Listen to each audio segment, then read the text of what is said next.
Okay gang, today I got something special for y'all. I've been trying to perfect this build for ages, and I finally got the last piece of the puzzle. Today, I'm going to show you how to become unkillable. So the base of this build is really simple. You're going to go Void Titan, take Offensive Bulwark, and Controlled Demolition. And this is going to give you and your fire team tons of healing, and increase your grenade spam. Controlled Demolition makes your Void abilities apply volatile to enemies, and when the volatile enemies take damage, they explode, healing you and nearby allies if you're near the explosion. But the range is fairly generous.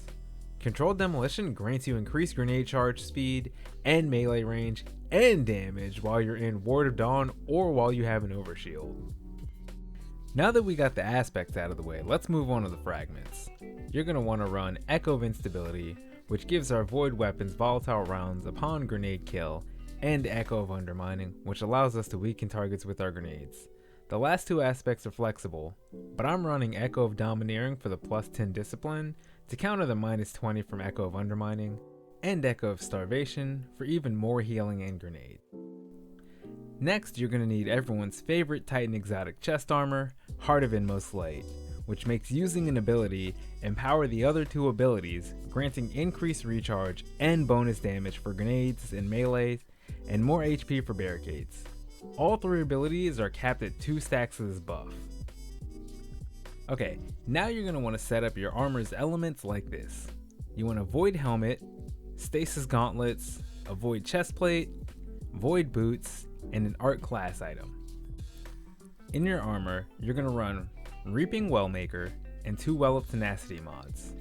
You're going to run Elemental Time Dilation on your arms to keep the damage resist up for longer, and having stasis on your arms also lets you run melee kickstart mods. Lastly, in your class item, you want double outreach mods and a Seeking Wells mod, so you don't have to run onto each well in harder content. If you hate Seeking Wells, you can also run elemental armaments, but you really do need the double outreach, and I'll explain why later. So I like this setup because it still gives you some flexibility in your mods, so you have room for ammo mods and an anti-champion mod. Alright, so far just the aspects and fragments alone will do a great job of keeping you alive, but if you really want to become an immortal sentinel, you're going to need a weapon with Repulsor Brace. Repulsor Brace gives you a Void Overshield when you defeat a Void debuff target. Void debuffs being Suppression, Volatile, and Weaken.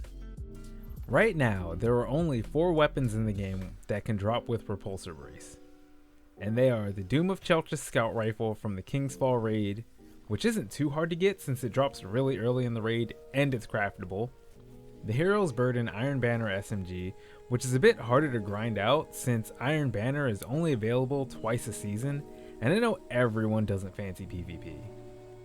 The third one, and I actually used this one myself for a little bit, is the Hollow Denial Trace Rifle, which is farmable and craftable in the containment activity on the moon, but it's a special weapon, so you might not want to use it since you will need ammo mods to make this one work. However, when I was using it for the build, it was fine until I got the final one on the list, which is the one I really wanted, the Duality SMG Unforgiven. This thing is really special because it's the only weapon that can roll with Repulsor Brace and Demolitionist, which is insane synergy with the goals of this build. It's also farmable from the second encounter of Duality, and it doesn't require special ammo, so win-win. So Repulsor Brace is actually insane here because it allows you to have an overshield way more often, which A, makes you harder to kill, and B, procs Offensive Bulwark, which makes your grenade recharge time almost nothing when used in conjunction with Heart of Inmost Light and the bonus grenade energy from Demolitionist. With almost constant grenades, you can keep enemies suppressed and weakened, making them easy cleanup for your Unforgiven, which will proc Repulsor. And if you're really in a pinch, you can toss a Frisbee for a quick overshield and health from Controlled Demolition, and then drop a Barricade to get a massive chunk of melee energy back from the double outreach mods. Then your next weapon kill after dropping the Barricade is going to drop a Void Well due to Reaping Wellmaker, and picking that well up gives you damage resist from Well of Tenacity, along with a bit more ability energy. This cycle repeatedly feeds into itself and just fuels the Heart of Inmost Light's ability spam. This also solves one of the issues with the SMG, which is its poor reload speed, since you're constantly throwing nades and it's got Demolitionist on it, which is going to reload your weapon every time you throw a grenade. So the ideal ability rotation is Frisbee for an overshield, drop a barricade for Frisbee energy and avoid well on next weapon kill for the damage reduction, then throw a nade which will debuff anything it doesn't just outright kill. And if it gets a kill, it gives you volatile rounds, making it easier for Repulsor Brace overshield. Heal forever, tank everything. So that's the end of the build guide, but here's a few things that you might want to note.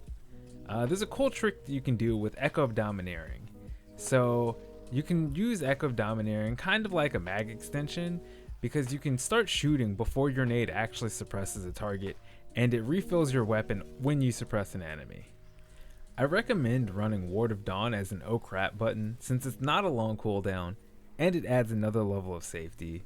It's also a massive damage buff for boss fights, and you don't need the add clear of Sentinel Shield, since the volatile explosions will deal with adds just fine. Echo of Obscurity or Echo of Leeching are my recommendations for replacements for Echo of Starvation, since you might not always be running Orb Generation, and Devour isn't required here. You might need the plus 10 Resil from Leeching for more damage reduction, and the Stealth on Finisher from Echo of Obscurity can be handy in some situations. If you don't have this Unforgiven roll yet, you can farm it from the second encounter in Duality. I prefer farming that encounter over Kaido because it's harder to mess up, and you can just chill while you're doing it. Also, the loot pool for that encounter is much smaller, but like I said earlier, I used this build with a crafted Hollow Denial, and it still ended up feeling pretty nice. Hero's Burden should do okay as well, but I don't know how I feel about using Doom of Chelchis, since none of your abilities are really hitting reliably at scout ranges, and you have to debuff the target to get Repulsor Brace going. That's gonna do it for me for now, gang. Stay blessed and keep it Uru.